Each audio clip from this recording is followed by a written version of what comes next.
Todo mundo que já leu Shumatsu deve ter se pegado na vontade de fazer uma lista de lutadores ele mesmo. E é nessa intenção que surgem os famosos Fan Ragnaroks. E dentre eles eu diria que talvez o maior e mais relevante da fandom, que continua lançando sem interrupções, é o do meu mano Operação Dublagem, o Dubs, que é a obra que eu irei analisar hoje em um vídeo mais que especial. É claro, você deve estar aí pensando, o Sheik já fez vídeo com o Dubs, interage com ele no Twitter, no Discord, só falta interagir no TikTok, segue as redes sociais do Sheik aí, óbvio que ele vai elogiar. Não vou não, essa não será uma análise só de elogios, ao contrário, eu vou pegar pesado e fazer uma análise crítica da obra dele, assim como eu fiz, por exemplo, do anime de Shumatsu ou do spin-off do Lubu. Além disso, vale avisar que eu vou me focar no início da história dele, a Guerra do Valhalla, ou seja, eu vou me focar nas duas primeiras rodadas do torneio dele, entre Milon de Crotona versus Hermes e Joanna Dark versus Athena, ou seja, a análise será apenas dos primeiros 9 capítulos, que são os que compilam essas duas rodadas. Assim como nos outros vídeos de análise, eu vou manter alguns tópicos, mas vou adicionar outros, pois é a primeira vez que eu vou estar analisando uma história escrita aqui no canal, ou seja, um romance, né? Então as coisas serão um pouco diferentes. Separei a análise em escrita, no caso analisando literalmente a escrita da história em texto, a narrativa, que envolve as lutas, as mensagens passadas e as decisões da história, e os personagens, que julgará obviamente os personagens. Com isso, sem mais delongas, vamos começar com a escrita. Querendo ou não, a escrita é a base de tudo em um romance, e aqui não seria diferente. Eu não sou um cara super especializado em escrita, mas já li e leio bastante, e também já escrevi histórias eu mesmo. Então creio que eu posso fazer aqui algumas críticas e elogios com uma certa estrutura lógica. Primeiro é importante entender que Guerra do Valhalla é uma obra simples, suave, escrita para jovens, pelo menos essa é a minha análise. Então não vamos encontrar aqui uma escrita complexa e elaborada como se o Dubs fosse o Machado de Assis. Porém, mesmo com o foco da escrita sendo essa, ainda assim é necessário ter atenção aos detalhes. Foram algumas das vezes durante a minha leitura que eu via erros de escrita bobos, como falta de vírgula, ponto final ou, por exemplo, de letras maiúsculas em palavras próprias como Coliseu do Valhalla ou Panteão Hindu, que também deveria ter, por serem lugares de importância, isso dá destaque ao nome do lugar na leitura, o que auxilia o leitor a se lembrar mais facilmente desse local nos capítulos futuros.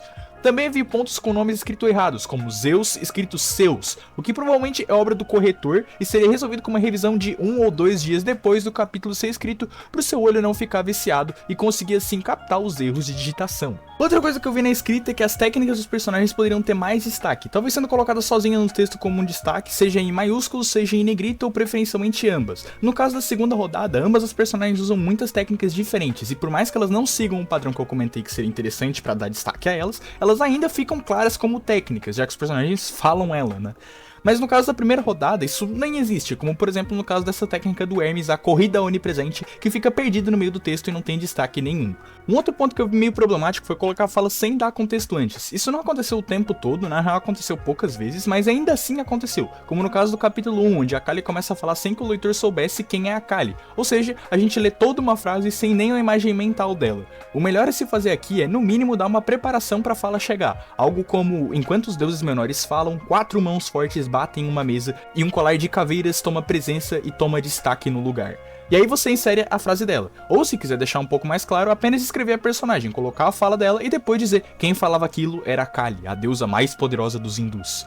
Mas como eu falei, esse erro não se comete muito no resto dos capítulos, até porque a maioria dos personagens dessas duas rodadas já são apresentados logo no primeiro capítulo, na reunião dos deuses no Conselho do Valhalla para decidir a extinção da humanidade. E aqui eu já queria começar a juntar o que estamos analisando agora, a escrita, com o próximo ponto, a narrativa, afinal essas duas obviamente estão muito conectadas. E como eu já tinha falado no começo da história, eu falarei sobre o primeiro capítulo dela, que é bem xoxo. E com xoxo eu não me refiro a ser ruim, só que não é um capítulo impactante nem marcante e isso vem muito da escrita dele.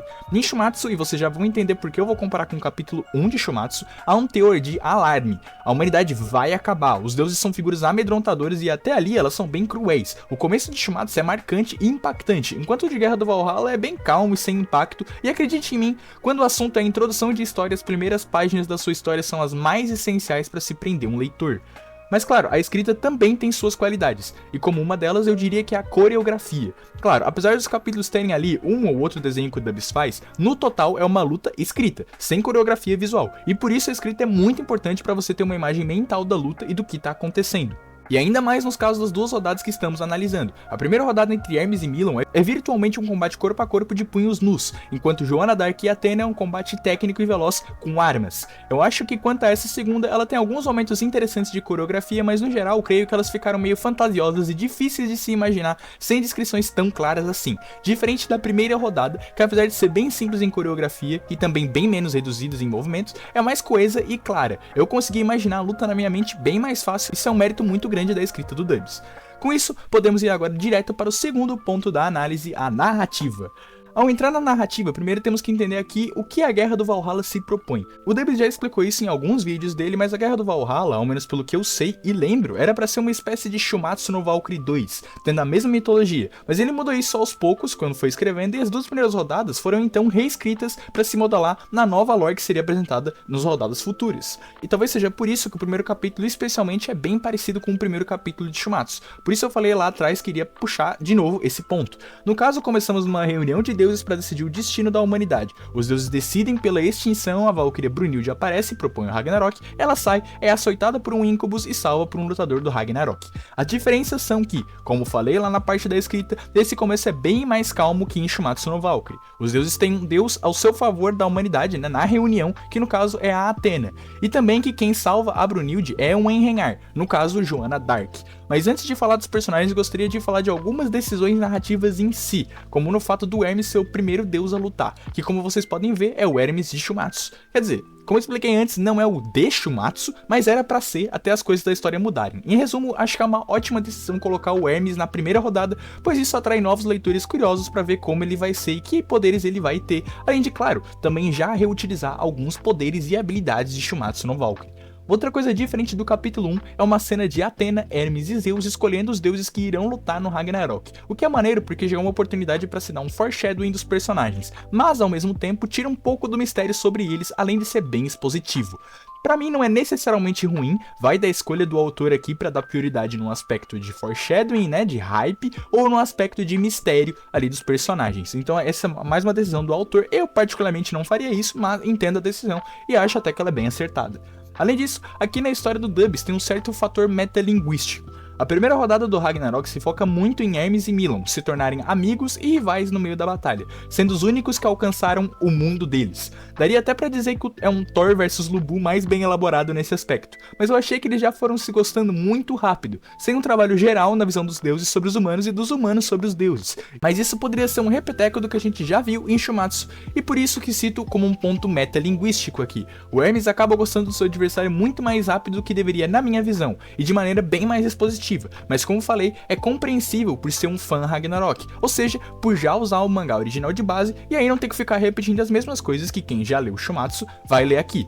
Uma outra coisa que me chamou bastante atenção é a quantidade de virada nos capítulos. Se pegar de exemplo em Shumatsu, um capítulo vai ter uma virada, ou seja, uma vez que o personagem vai substancialmente tomar a vantagem da luta. Claro, algumas vezes os personagens ficam parelhos, ou tomam um pouco a dianteira e perdem a dianteira logo depois, isso faz parte da luta dinâmica, né? Mas na Guerra do Valhalla, essa troca de forças acontece algumas vezes, o que é somado com uns capítulos bem longos, e pode gerar um certo cansaço no leitor. Eu particularmente não sou fã de capítulos longos, prefiro mais capítulos curtos por vários motivos, mas no caso de Guerra do Valhalla, capítulos de luta apenas na minha visão funcionam bem, até pela questão da coreografia que eu falei, mas capítulos com muitos ou totalmente feitos de flashback já não são a mesma coisa, mas eu comento mais sobre os flashbacks daqui a pouco.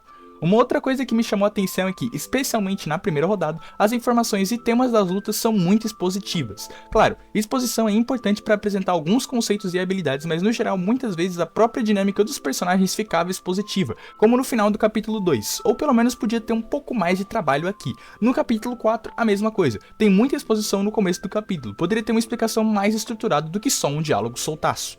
Por fim, uma decisão que eu achei suspeita. Se vocês lerem, vão ver que após o término de uma rodada, a nova rodada já é apresentada logo em sequência, no mesmo capítulo.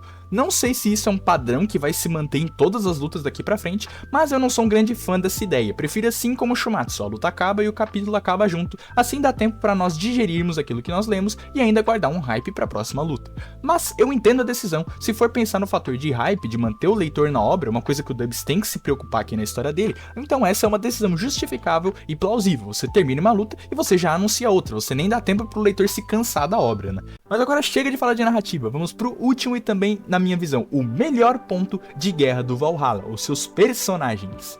Apesar de ter vários personagens coadjuvantes, eu vou me focar aqui no que a obra também se foca, nos personagens principais, que no caso da nossa análise são Hermes, Milon, Joanna e Athena. No caso do Hermes, como eu expliquei antes, ele é uma espécie de Hermes alternativo de Shumatsu, e toda sua plot envolve ele ser tão rápido que ninguém mais está no seu mundo. Isso é claro até encontrar um humano capaz de alcançá-lo. Uma coisa muito interessante do flashback do Hermes e de suas habilidades é que o Dubs aqui busca o conceito do punho que ultrapassa o tempo para a luta, que é bem interessante e faz um papel razoável no combate.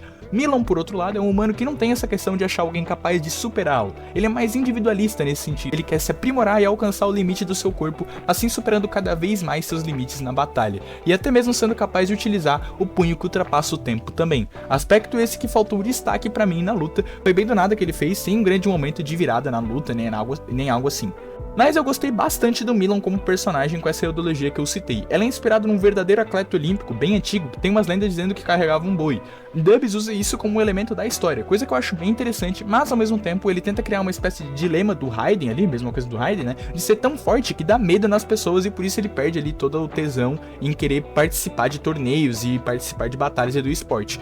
Mas no caso do Milon isso foi muito rápido e sem elaboração, faltou uma construção maior por trás dessa cena para dar motivação para ele, coisa que acontece com Raiden, por exemplo.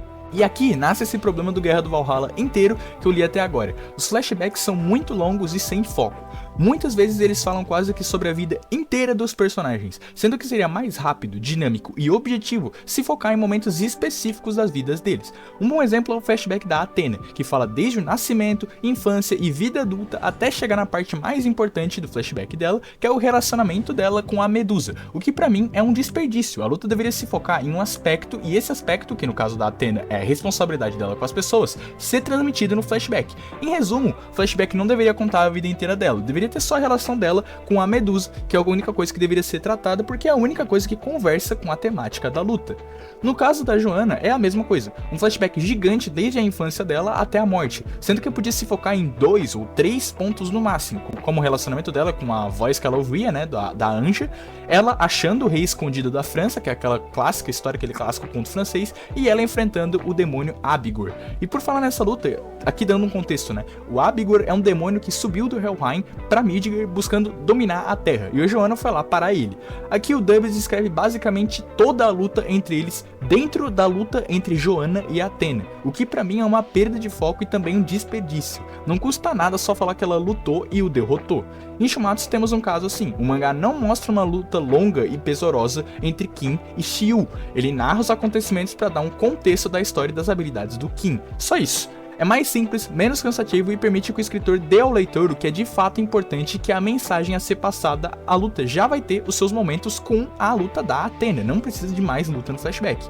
Outra coisa que vale se comentar pra mim é uma coisa muito importante ao se fazer uma história, no caso a introdução dos personagens. Sério, botem uma coisa na cabeça de todos vocês que estão vendo o vídeo, a primeira impressão é a que fica. A introdução dos personagens é muito importante. No caso dos 4 personagens que tratamos aqui, os 4 são introduzidos sem o impacto devido, exceto a Joanna, mas como eu falei, a cena dela é igual à do Thor. Pra dar um bom exemplo, eu vou pegar o próprio Guerra do Valhalla, que introduz no último capítulo que eu li, o capítulo 9, o próximo representante dos deuses, o Leviatã, que se banhava em lava. Essa é uma ótima introdução, não só a aparição dele sendo chamado pelo Hades, que já é um personagem que tinha sido apresentado na luta anterior, é muito boa, como ele também já dá um relance da forma monstruosa do Leviatã, ou seja, além de dar um foreshadowing ali, mostrar um pouco da personalidade do Leviatã, é uma introdução muito impactante e chamativa, é uma introdução muito melhor. Por fim, vale um elogio na relação dos personagens. Aqui nas duas lutas vemos muito foco do panteão grego, afinal é Athena e Hermes que lutam, mas a relação deles é muito bem construída. Isso é bem esperado, né, afinal eles são basicamente irmãos.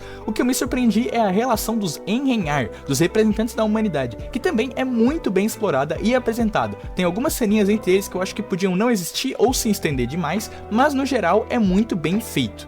Para finalizar esse ponto, deixo aqui que a Athena e o flashback dela são os melhores que eu li até agora, assim como a Athena é a minha personagem preferida até agora. Com isso nós chegamos à conclusão. Bom, a minha conclusão é, eu vou ser sincero, uma obra com potencial, mas que ainda peca muito em ser muito expositiva e demonstrar mais do que precisa. Essas seriam as duas principais falhas. Como pontos fortes, os personagens no geral são carismáticos e o design deles é muito bom. O Dubs desenha muito bem e é muito bom no design de personagens.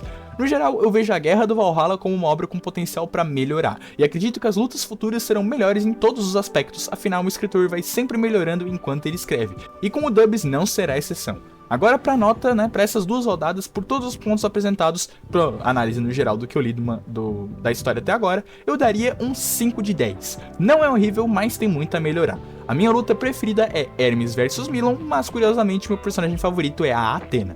Gostaram dessa review? Sugiro que você vá lá ler a história do Dubs, o link tá aí na descrição. Além disso, se quiserem mais review das próximas rodadas dele ou de outras obras, comentem aí embaixo que eu vou ver se eu faço. Como sempre, deixo um agradecimento aos boosters do server do canal do Discord e a você que viu até agora essa longa review. É isso, agradeço pela sua presença até aqui e até mais.